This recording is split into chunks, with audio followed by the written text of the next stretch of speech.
Hey, and welcome to the Ambitious Bookkeeper podcast. I'm Serena Shoup. I am a CPA and mom of three, and I'm running a virtual bookkeeping business mostly from my home. You're in the right place if you're a bookkeeper, accountant, or an accounting student, and you know that your purpose is bigger than sitting in a cubicle. If you're ready to learn some actionable tips and strategies to help you start and grow a bookkeeping or accounting business, I hope you stick around. Welcome back to the Ambitious Bookkeeper podcast. Today I have a special guest. I always have a special guest if I'm not doing a solo episode. They're all special. But today I have Kristen Corey, the host of the Media Books podcast and founder, CEO. I guess, what is your title over there? Founder, CEO, team lead. Yeah. At Media Books, which is a marketing firm for accounting professionals. So would you like to introduce yourself to the audience? Yeah, most definitely. Well, hello. As Serena said, my name is Kristen Corey, and I do own a marketing agency, but our background is a little different. I kind of had that traditional accounting route. I have my bachelor's and master's in accounting. I did public accounting, specifically auditing, and I even took a good stab at the CPA exam, but now I'm not here and there's no CPA after my name. And essentially I was, working in public accounting, and I had an opportunity to move abroad to France. And this was 2016. And at the time, remote working wasn't a thing. So I always have to add that disclaimer. And no one really wanted to hire a remote accountant. So I was looking at other jobs. Online marketing was a very real possibility. I got into it. I got good at it. And then when I moved back to the States, I wanted to go back into accounting, but all the accounting firms I was talking to were basically like, hey, we'll hire you to do accounting, but can you also do our marketing? And eventually I started working with a small bookkeeping firm, and they actually were like, you need to start your own business because, you need to help all accountants, not just us. And that's how Media Books was born. I have that accounting background, but we also help you guys with any sort of creative, a lot of creative needs. Yeah, I think I talk a lot about the importance of having a niche, as serving our clients, but I think it's super valuable to be working with other agencies like marketing and advertising, other areas that support your business that also understand the accounting business model and the accounting pain points, obviously, especially if you're talking about marketing. But it's so valuable to have someone that really understands the lingo and also understands marketing. So yeah, I agree with that firm telling you should start your own business, help more people. So yeah, it was really easy for me to pick my niche. So I will say that I did have an easy time there. Yeah, absolutely. So you started when? 2017? So here's the thing. I left my job to do Media Books February 28th of 2020. And 2 weeks later, everything shut down. I'm just like, this is not good timing. But it actually, it worked out. It worked out great because everything was slow. I kind of had time to plan and get everything together. And then a lot of other people were kind of shifting their focus at the same time. There were a lot of people starting businesses. And so things kind of we found the silver linings and they worked out for us. Yeah. Great. So 2020, so now you're 3 years in. You started out as a different name. Now you've rebranded. And what is your main focus? I'm sure there's been iterations of the type of services you've offered, right? Just like with us in accounting. When I started out, I was offering tax and doing AR and payroll and AP and all sorts of stuff that I no longer do. So what was your journey in service offerings, and where are you at now with that? Yeah. So if you're kind of new to, I guess, my audience, we were originally called Pro Advisor Marketing. And at the time, we had a very big focus on social media services, content creation. We also did web design and branding. We called that our foundation package because you very much need that before you just start posting on social media. So it was kind of like this, you start, you have your foundation, and then we'll help you create your content over time. And it was great, worked out for a while. However, for a number of reasons, we had to rebrand. You can call it SEO. You can say we wanted to kind of shift focus, but we rebranded to Media Books and really kind of doubling down on serving accountants and bookkeepers. And then our services, that's the thing. when you own a business, you kind of have this big plan. You're like, this is how it's going to go. And in 10 years, I just need to figure out how to scale these services. And what you don't realize is that in 10 years, your services are going to be completely different because AI is going to step in and say, they make writing easier. And so that's kind of the interesting thing, is that we started off with this social content creation services, and AI has slowly been kind of getting more and more powerful. And that's kind of where we are today, is that our biggest competitor is AI, and kind of this perception that AI can just do all my marketing for me. And there's a lot of misconceptions in how to use it. There's a lot of like tricks in getting like the best content out of it. And then just from a marketing standpoint, from a creative standpoint, you're going to run into a lot of issues with it. Not to say that we're against it. I have been saying I don't want to turn into Blockbuster, where we just ignore technology and, we're still kind of trying to do things manually. But yeah, it's kind of this interesting journey, even just over, 3 years isn't that long of a time, especially in a business. But our brand and our services have definitely changed. And I think we've been doing a good job trying to keep up with those changes and stay ahead of them. So what are you mainly, if you're not focused on content creation now, what are your main services or the bread and butter currently? Yeah. Right now, mainly focusing right now on web design. There is so much you can do with your website. And a lot of it in the beginning, when we were designing websites, we sort of had your normal, like, you have your home page, about page, services page, and this is how you set it up. However, as we really got to know our clients more, and I started realizing, like, everyone's too busy to be posting new, exciting content every day. We really like this idea of finding marketing strategies that have a long shelf life. Mm-hmm. For example, a tweet has an hour. And if you don't go viral in that hour, it's already dead. Instagram posts, Facebook posts, these are all like LinkedIn. It all has a really short shelf life compared to what you could do with your website, for example. So creating something like a lead magnet ebook, downloadable, it goes by a lot of names, but putting that on your website, it's just a great way to kind of get emails coming in a passive way. And so we've really been focusing on, here's how we can help accountants build great websites. And it's so much more than just your homepage and services page, that you can really use it as a more advanced part of your marketing strategy. And it doesn't involve a lot of upkeep necessarily, or attention as does a lot of social media strategies. That's something that I've been doubling down on too. For my firm side of things, obviously for Ambitious Bookkeeper, we still crank out daily content on social media, but it's a different business model, right? Ambitious Bookkeeper is a course mentoring platform, and it's not recurring revenue. So if you're constantly trying to get new customers, you have to continually get in front of new people. So that's a totally different business model, which I think someday I may have actually already done a podcast on this a while back, but it bears repeating. Creating a course is a lot, and marketing a course is a lot more work than a bookkeeping firm.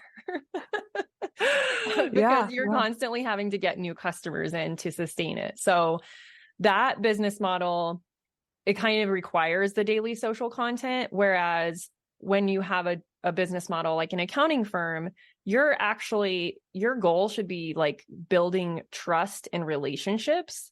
And yes, that can be done through social media, but also depending on the client that you're trying to attract, is that client actually hanging out on social media? Most CEOs aren't. Most of them are screw social media.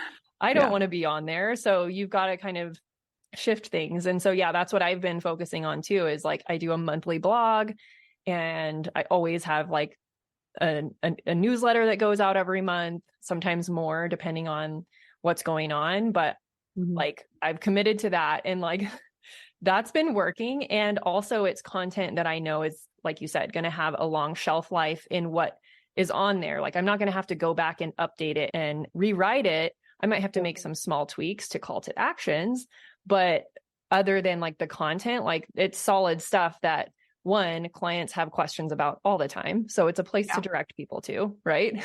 Without having to repeat yourself. And two, hopefully it's an SEO play. Yeah, most definitely. That's the thing, is these popular, one question I get all the time is, how do I get clients?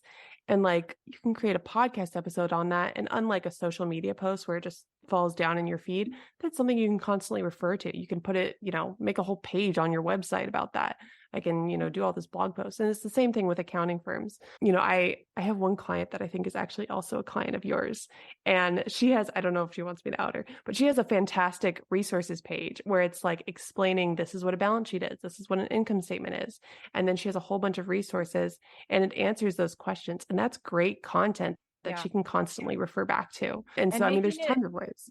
And making it part of the onboarding or like new client experience too, whatever education you can provide, like that's kind of how I look at it, is like, I look at our marketing as like educating clients to make them become a good client before they're a client. Yeah, that's a really good way to put it. Like, this is our process. These are the things that you should know about. Like, that's what she's doing with the reports, right? Like, first of all, you're showing your expertise, but most of all, you're just helping and educating people.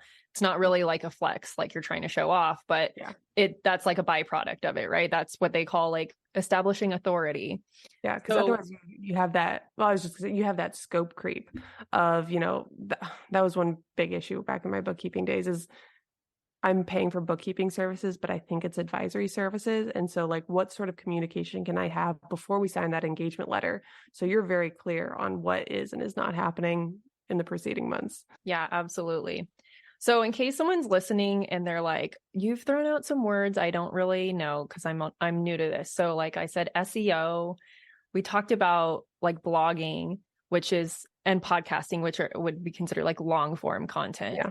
Do you want to dive into kind of what some of those like marketing terms are, like SEO, for example? Yeah, most definitely. SEO. So SEO, when people say, do you implement SEO? It's like, there are a million ways to do it. Essentially, let me back up. SEO stands for search engine optimization. And essentially what it is how do I show up on Google? How do I rank higher? And Google essentially looks at all these websites and says, okay, what website is going to most likely answer this person's search inquiry? And there's a lot of ways that they do that. You can get into really technical stuff like the code on the back end, or it's going to be more superficial stuff. Like when you're looking at a website, is it just like blocks and blocks and blocks of text? Is it really overwhelming? That's bad SEO. How easy is it for someone to read a website? And so essentially SEO is just making it a really good experience for people when they visit your website. And that's kind of the thing, is like, it's important for you as a business owner to understand that. It's not necessarily important for you to understand, hey, you got to change the meta on the image that you posted on the homepage and all the blog posts, and this is why it's important. That's something that you can have a web designer do. That's not necessarily something that you honestly should be spending time on. And so that's really kind of where I think people need to understand, is that if you're a business owner and you're spending a lot of time learning like the intricacies of SEO, you may just get a bigger return on your investment by hiring someone that understands SEO. It's kind of like someone, I guess, learning all the different depreciation methods. Like, does a business owner need that? Probably not. They could probably hire an accountant, save a lot of time, and get it done right the first time. Totally. That makes a lot of sense. I've done a little bit of learning on SEO, like back at the beginning of when I started The Ambitious Bookkeeper, because I was trying to build an email list and things like that. And so I kind of learned a little bit. I did not know about the how easy the website is to read, but it makes sense because you are supposed to use like headers or headings and whatnot. But when I think of SEO, I think of like keywords. Mm-hmm. So there's some people that really focus on doing the keyword research and writing the blog or writing the post or whatever to make sure these keywords are in there. But like for me, it's more about like, okay, what topic do I want to cover? You should know what kind of content people are going to look for. So whether that's doing a keyword research or if it's coming from your own experience of questions that clients are asking you, like you don't have to do the keyword research to come up with topics if you already have a bank of client questions, right? But I don't make sure all these keywords are in my blog posts. I write it like I want to be able to communicate it, because that's the other thing too. Like you can overdo it. We'll be back after a quick break. This episode of the Ambitious Bookkeeper podcast is sponsored by my brand new free training, The Ultimate Guide to Creating a Profitable Bookkeeping Business. In just 1 hour, you will learn 3 keys to creating and launching a profitable bookkeeping business. We will map out your path to creating a bookkeeping or accounting business that keeps you in control of your time, priorities, and expertise. From someone who built a 6-figure firm on part-time hours. That's right. You can stay in control of your time, keep family as your priority, and serve your clients well. It just takes a little strategy up front, and I'm going to help you with that during this free training. So head over to the show notes to sign up now for the next training and find out how you can choose the work you do, kick imposter syndrome to the curb, use tech to be super efficient, which all leads to a profitable business. Just head on over to ambitiousbookkeeper.com/training, and I will see you there.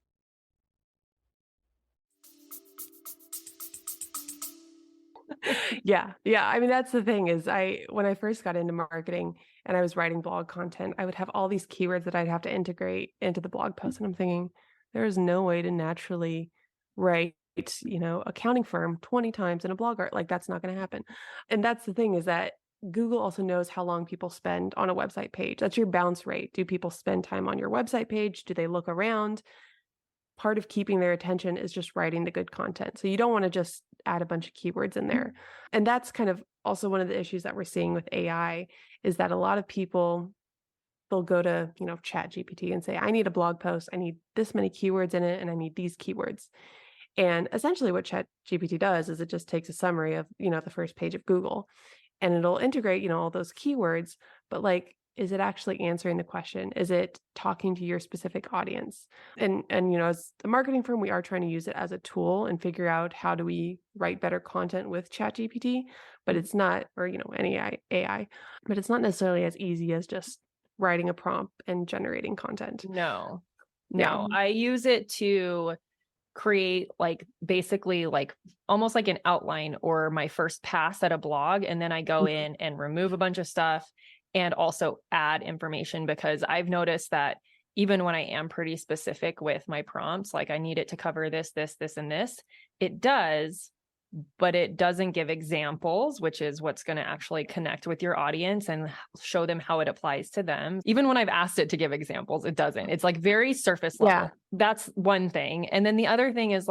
you definitely don't want to just copy and paste what came from AI, because they could have it could literally be plagiarizing someone else's content. So, but yeah, it is a good tool to get you started in the process, especially if you're like, I don't even know really how to format this, how to do if you weren't strong in your English classes with your introductions and your conclusions and things like that. Yeah, it can be, and it's writer's block is a thing too. I've sat down and been like, okay, I want to write about S corps, but now I'm where should I start? Right. Yeah. Or you have to remind a client that they have to pay an invoice. And it's how do I say this politely? And, it's good for those kind of things. But the thing with marketing is a lot of the most successful marketing campaigns have been from people that thought of something entirely new. I mean, it's a creative practice. And so when you consider that these AIs, they're pulling content from content that has already been created, you're not really going to be having a unique voice. And, this is more for marketers to worry about. This isn't necessarily for accountants to worry about. But if you're a business owner making that decision of, are we going to use AI or are we going to use a marketer? You got to think strategy wise. Do I want to, be really revolutionary and say something that no one else is saying? If you do, I mean, then AI may or not. even just be it's the difference between sounding dry and flat, like most accounting content, or showing your personality. ChatGPT is not necessarily, I mean, you can prompt it to look at your other stuff and write things in your voice, but it still kind of lands flat, in my opinion. Yeah. We've that's the thing is, when we're playing around with it and trying to figure out how to use it best, we'll say, okay, we want it to be in a more friendly tone or a more professional tone. And sometimes the pendulum will swing way in the opposite direction. I'm like, I don't need 5,000 that many emojis. I'm like, okay, calm down on the emojis, and the exclamation points. And then I say professional, and it's my old professor wrote it. And I'm like, okay, I need to find that one word. And it's quicker sometimes when I just write it myself. Yeah. And that's the thing like I said, I have one client where it's she'll use, AI to she'll use AI to like write some content. And when she talks, like when she just writes herself, it's so good. And I'm like trying to, and I know like, time and all those stuff, but like when she writes it herself, it's fantastic. And so it's just kind of like, I don't know. We need like side by side comparisons. Hard to see when you're in the weeds.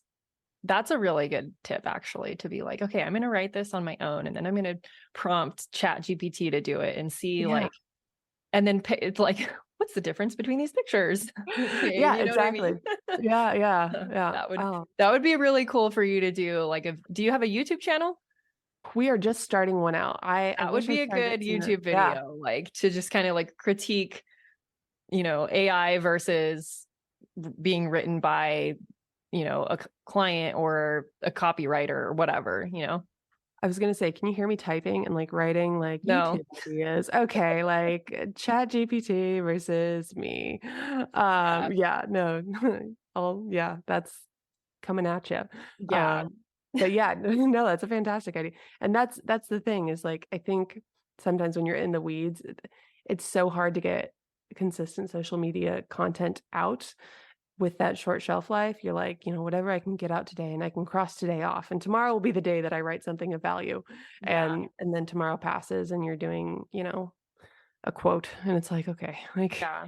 it's So do you hard. think that, like, what do you think is more important? Consistency, where you're like, okay, we are consistent, but it's AI generated, versus maybe you post once or twice a week, but it's like super authentic and like speak from the heart and you're really infusing your personality and like drawing people in. Like, what do you think is better?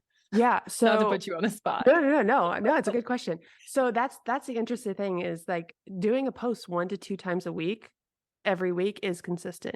Even though it's not every day, the 1 to 2 times a week is going to be definitely better than, the daily stuff. And I mean, that's the thing that I think if you watch kind of how social media has changed, it used to be the thing is you have to post every day. And sometimes if you can post multiple times a day, it'll be even better. Yeah. But as the market got more saturated and we frankly became more jaded to a lot of these messages, we're tuning it out. And so if you can write something that is more authentic, connects more to your audience, even one to 2 times a week, you're more likely to get better engagement on that post versus something where people are just going to scroll past it. And so you still want to, engagement is going to be more important. Connecting with people is going to be more important. And 1 to 2 times a week, if that's what you can do consistently, great. If you can only do once a week consistently, it's not fantastic, but Yeah. give it a try. I would say go for that over low quality content every day. Yeah. And even like, yeah, because I'm not very consistent on my firm page. Like on LinkedIn, I'm on there almost every day interacting with people, which I think is because of the way the algorithm works over there. Like that's still highly valuable.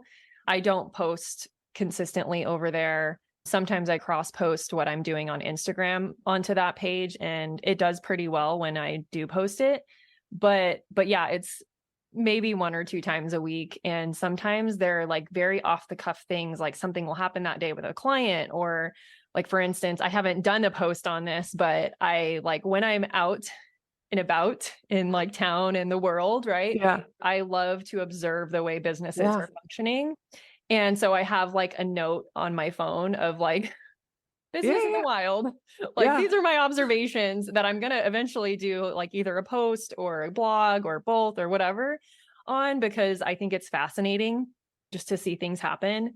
And so like I just have a bank of ideas like that like when inspiration hits me, sometimes I'll post it right away if I have the time. Otherwise I'll put it in a note and be like, okay, when I do have the time and I do have like a trending audio, I'm going to create a reel about this.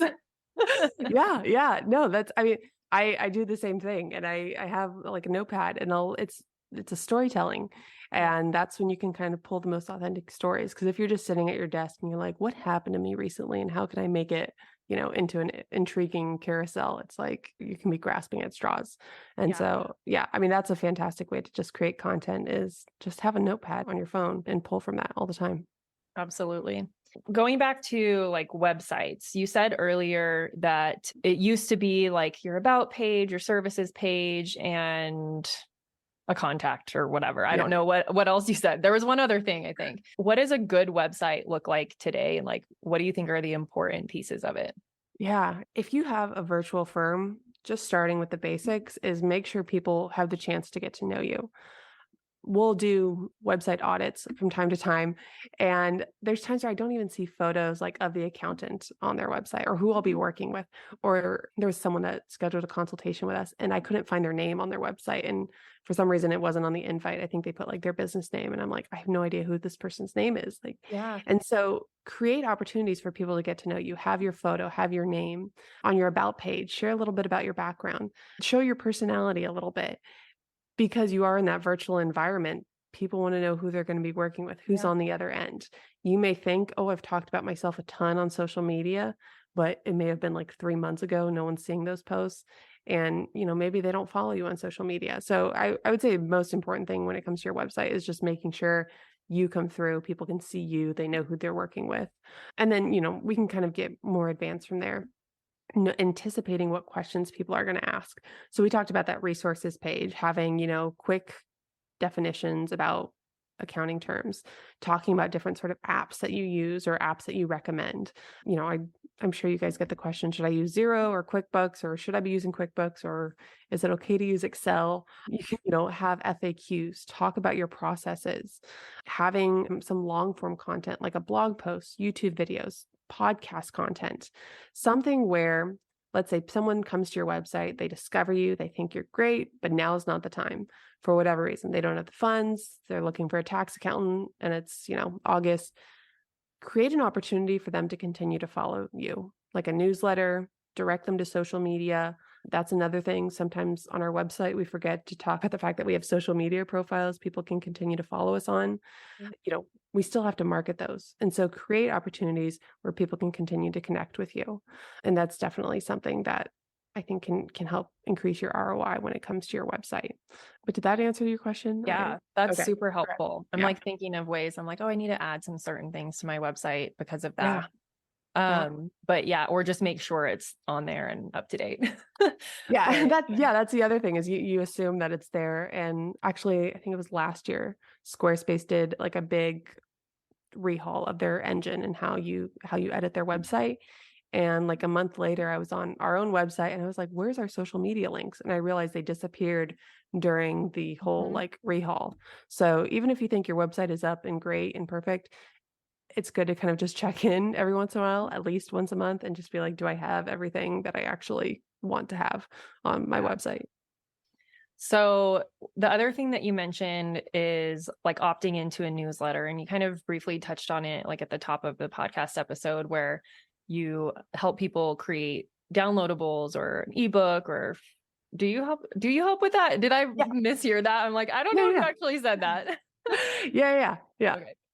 No, yeah, we definitely help with that. So we have kind of multiple options. I mean, if you're a marketing client with us, we can create those and create really kind of personalized content for your audience.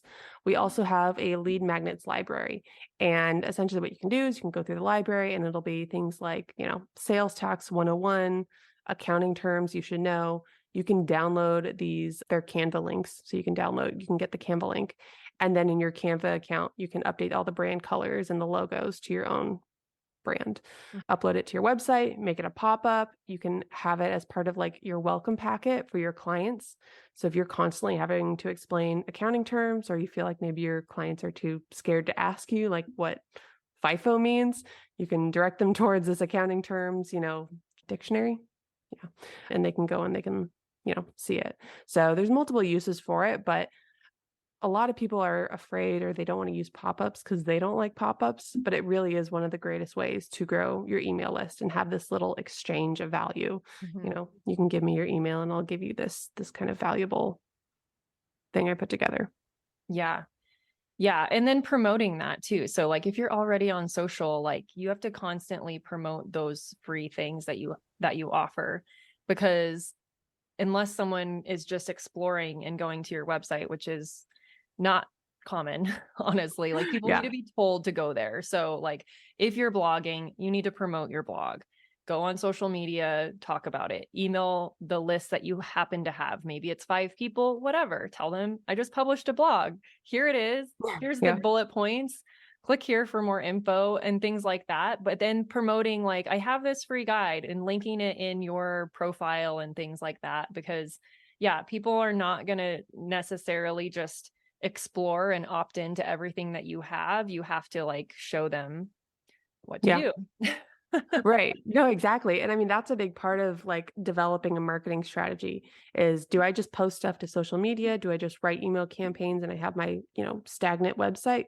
No, you want to figure out ways to connect them on social media, direct people to your website where they will hopefully download this lead magnet, and then you can send them the email campaign. And then the email campaign is where you can build relationships and then sell.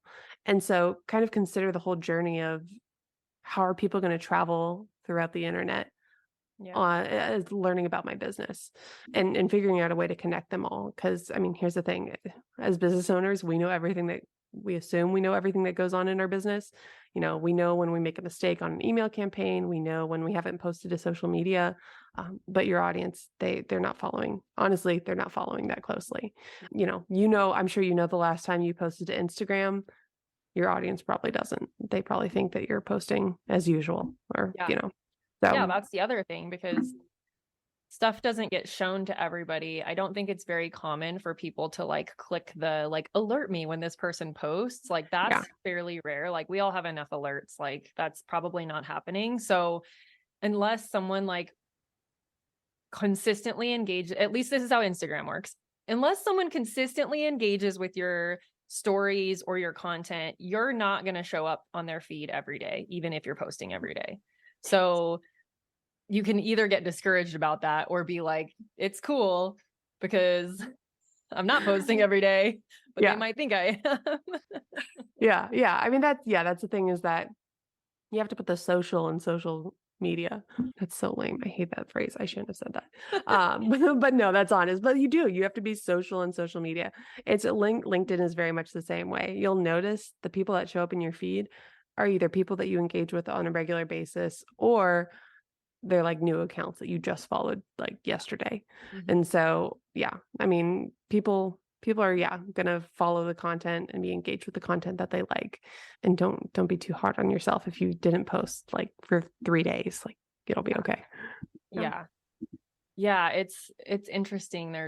I go through like waves of being really inspired and posting a lot, and then it always happens when I like unplug. I will unplug like completely from everything, business, social media, everything. And then when I come back to getting back into the rhythm of work, I'm like, actually, social media doesn't matter. Just going to do these other things. Yeah. So then it's like, it takes even longer for me to come back to social media when I've taken like a total unplug thing. This last weekend I did. And like, I still have barely been on Instagram or anything. I've only just checked my DMs and like shared a couple posts, like right. Well, nothing like normal, but yeah. I mean, I'm the same way. As like, when I'm unplugged, it's usually when I'm doing stuff and I'm, busy or I'm spending time with my family. And like, I don't want there to be the perception that like we've shut down. And so I go on and I share, a post that I found that I liked. And then like, you forget. And that's when it can be helpful to, of course, outsource your content and bring other people in to help, because it's when it's just on you, like the business owner, that's a big ask to keep doing that every single day consistently, whether that's, once or twice a week even. And if you don't enjoy it, it's like the same thing that we tell our clients, like outsource your bookkeeping if it's taking you too long and you don't enjoy it. Like there's no reason that you need to be doing it. It's the same with marketing. Like if you enjoy it, then, and you have the time for it, then great. But like, don't be afraid to outsource it. And like if you have been doing it yourself, I would assume that's even better to be able to hand off, to be able to hand over, like, this is my voice. Yeah. Right. Yeah. Like, go make it happen. Give us something to work with, and we can, figure out a way to kind of keep that voice going. But I mean, and that's the thing, is like, even handing it over, you don't have to necessarily hand it all over. I have one client who we create her content on a monthly basis, but then she also creates her own additional posts. And so she, gets more content out of it. and, she can still be involved, but she doesn't feel this pressure to be involved on like a daily basis or something. So just having a little bit of support can even go a long way, and people are even less likely to notice that you took a break. Yeah, I love that idea actually, which is it's kind of how I handle the ambitious bookkeeper. Like right now, my internal team has taken over the content creation process as far as social media. I'm still doing the podcast, but then that gives them the content to post, right? So it's Yeah. I do the long form and then they repurpose it basically into social media and stuff. But I still will go on and create my own reels, do my own stories, engage with people. All the engagement on my account's always just me. So anyone listening, yes, my team creates the content, but we schedule it out. And then all the engagement, the stories and all those things, that's always me. So that feels a lot less heavy. And for me, I'm actually I like that part of my business. I liked creating the content and stuff, but it just became too much. Right. I was like, all right. Yeah, it is a lot. I mean, it's especially we talked about that short shelf life. I mean, you have moments of inspiration, and it is a creative practice at the end of the day. So this expectation that you're always going to have that inspiration there is just unrealistic. Yeah. Yeah, absolutely. All right. Well, do you have any parting words since part of my listeners are usually brand new to starting their business. Some of them are more advanced, but let's do a two-parter, a two-part question. What is your best piece of marketing advice for a brand new business? Yeah. So it would be to become obsessed with the people that you're serving. I probably spend more time listening to accounting podcasts and in accounting Facebook groups than I do marketing groups. And I do the marketing groups because I want to keep up my education, but I want to be very much in the know and understand what's going on with accountants in their world. Whoever your ideal client is, and I don't necessarily just mean niche. If you have a niche, fantastic, but really get into the people that you want to work with, figuring out what's going on with them, what are they talking about, even if it's just headline news, listen to their podcasts and really become obsessed with them on the internet, because you're going to find opportunities to sell, and you're going to figure out how to be an even better communicator when it comes to, being a guest on a podcast or doing a webinar or creating your own social media content. Yeah. Oh, I love that. So overlooked, especially because I feel like a lot of brand new bookkeepers or people who are just launching their bookkeeping or accounting business, we spend a lot of time in the groups, in the spaces with other accountants trying to figure out how are we going to do this thing? But your piece of advice of just getting obsessed with the customer is so crucial. Wow, that was great. Okay. So then part two, for someone who's more advanced and they have that kind of dialed in, what is if they want to take their marketing to the next level, where would you have them start? Yeah. So I actually thought of this when we were talking earlier about, outsourcing stuff you don't like.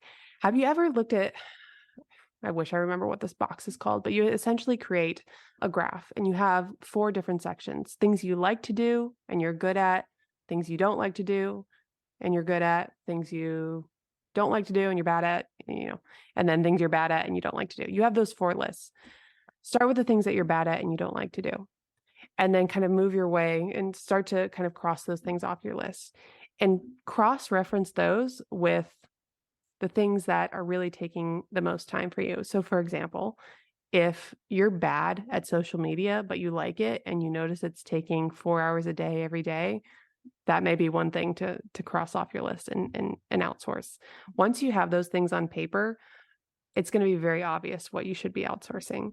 And kind of, what's going on with your business. You should have an idea of what leads you're getting through social media, what leads you're getting through your website, what's pulling in a good ROI. Start writing down, start putting actually on paper how you're spending your time specifically on those marketing tasks. And then also what you enjoy doing, what you like doing, and having an honest conversation with what you're good at. Yeah. Oh, I love that. Quadrants. That's what it's called. Yeah. Quadrants. I was going to say, I was like, it's not a SWOT analysis, but it's it's the same theory. The SWOT analysis is always also in the 4 quadrants, but you can use the 4 quadrants for lots of things. But I think that one specifically was is that a Stephen Covey thing? It might be, or it might also, like, there's other versions of it where it's like Yeah. Zone of Genius.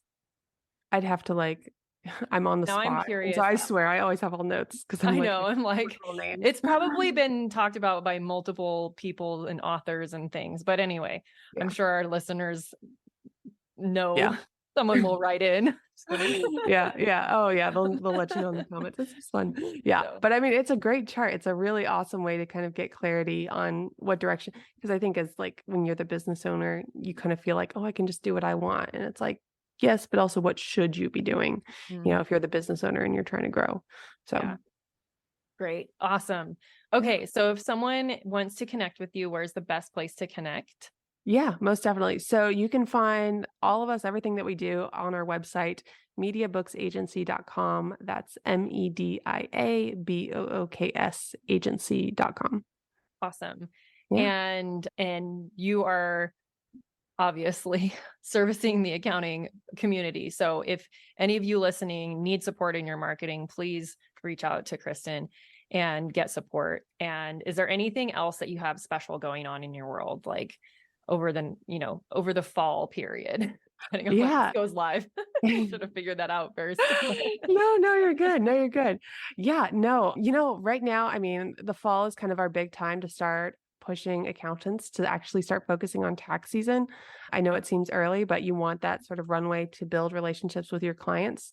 And so we don't have anything that we've announced just yet, but you can go ahead and check out our website and you can find our podcast and our social media accounts. And we'll definitely update you with some fun resources. Awesome. And subscribe to her newsletter. Yes. Yeah, most definitely. It's a fun newsletter. I tell It stories. Yeah. I don't think we mentioned, I currently live in Japan. My husband's in the military. And so I share stories of eating ramen and weird fish and all that good stuff. So awesome. Well, thank you so much for coming on and sharing today. I appreciate it so much. And we'll talk to you soon. Yeah. Awesome. Thanks so much for having me, Serena. Thank you to everyone who helps make this podcast possible. Content and interviews are produced by me, Serena Shu. Our intro and outro music is written and performed by my brother, Ian Gilliam. Editing is also by Ian using his awesome sound engineering skills along with Descript software. Hosting and publishing is by Buzzsprout. And you can check out the show notes for links to all of these amazing resources and resources mentioned in the episode. Embrace ambition.